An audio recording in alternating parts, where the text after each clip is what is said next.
అకుంఠిత దీక్ష, నిరంతర శ్రమ ఆయనకి అలవాటు. సాహిత్య సాధనే ఆయన ఊపిరి. పరిశీలన, పరిశోధన ఆయనకు ప్రాణం. 7 పదులకు చేరుతున్న వయసులో కూడా ఆయన సాహితీ యజ్ఞం నిరాఘాటంగా, నిరంతరంగా సాగుతూనే ఉంది. వక్తగా ఎంతో ఖ్యాతిని సంపాదించిన జీవి సుబ్రహ్మణ్యం గారు వక్త ఎలా ఉండాలి అనే విషయాన్ని ప్రస్తావిస్తూ, వక్త అనేవాడు 3 అంశాలను ముచ్చటగా గౌరవించాలి. ఒకటి, తాను ఏ అంశం మీద మాట్లాడదలుచుకున్నాడో దాని మీద నిష్ణాతుడై ఉండాలి.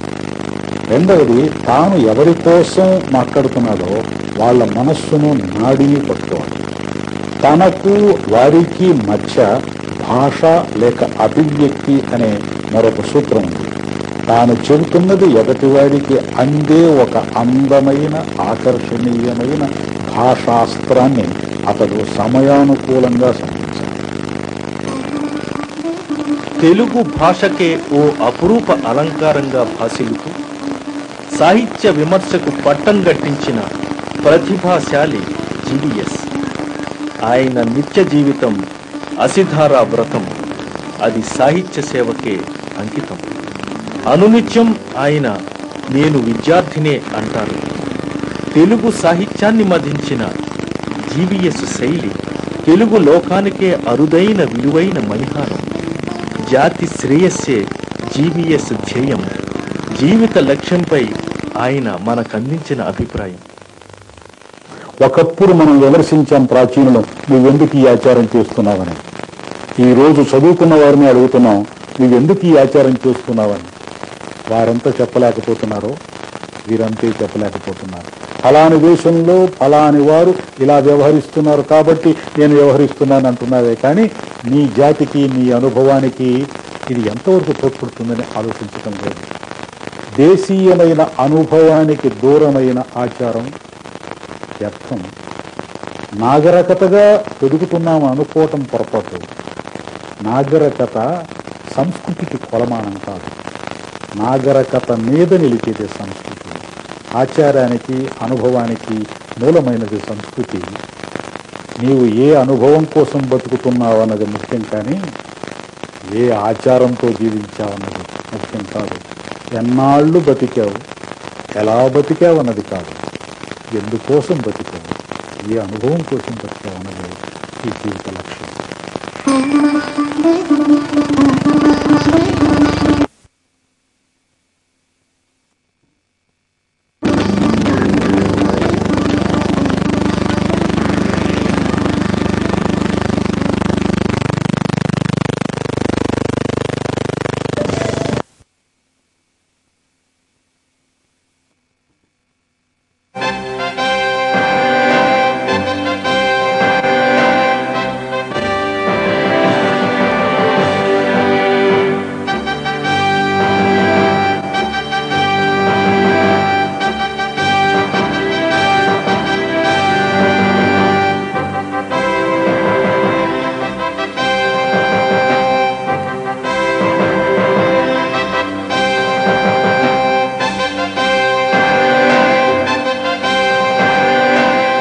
తెలుగు చదువుకుంటే నాకేమిటి లాభం అనే ప్రసక్తి వస్తోంది.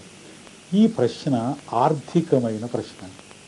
ఈ ఆర్థికమైన ప్రశ్న ఎదుర్కోవడానికి ఒక జాతికి కావలసింది తన సంస్కృతిని రక్షించుకోవడానికి నిండు సంకల్పం. మా తోట మీద రాబందుల రెక్కల చప్పుడు, మామిళ్ళు పిడికుళ్ళు బిగించి విప్లవానికి రెపరెపలాడుతున్నాయి. మామిడి పండు రాలి పడితే మరణాయుతం మోగిన చప్పుడు. కావ్యం జీవితం, విమర్శ సంస్కృతి.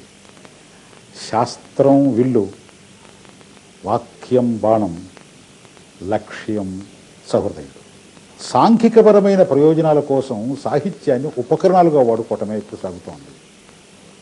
సామాజికమైన విలువలను వస్తువులో పరిపోషిస్తున్నామా లేదా అన్నది కవి తప్పకుండా చూసుకోవాలి. మనిషి ఆర్థికమైన జీవితం కోసమే బ్రతుకుతున్నాడా అన్నట్టుంది ఈరోజు. కానీ ప్రాచీన కాలంలో లేక ఒక 50 ఏళ్ల క్రితం వరకు దేశానికి స్వాతంత్ర్యం రావాలి అనుకున్నటువంటి భారతీయుడు ఆర్థికంగా అతడు ఆలోచించలేదు. ఒక మనిషిని ఉత్పత్తి చేయటం కాదు విశ్వవిద్యాలయాల లక్ష్యం. ఈరోజు మనీని గ్రహించగలిగే, సంపాదించగలిగే మెషిన్ని సృష్టిస్తున్నామేమో అనిపిస్తోంది. యంత్రాలను తయారు చేసే మంత్రాలు కావు విశ్వవిద్యాలయాల్లో చదవవలసిన విద్యలు. మనిషిని మనీషిగా తీర్చిదిద్దగలిగిన జ్ఞానధాతువులుగా విశ్వవిద్యాలయాలు రాయాలి. ఇప్పటికీ ఆ దృక్పథం పోలేదు, కానీ ఇదివరకు కంటే చాలా ఈ దృక్పథం అంతరించిపోయింది.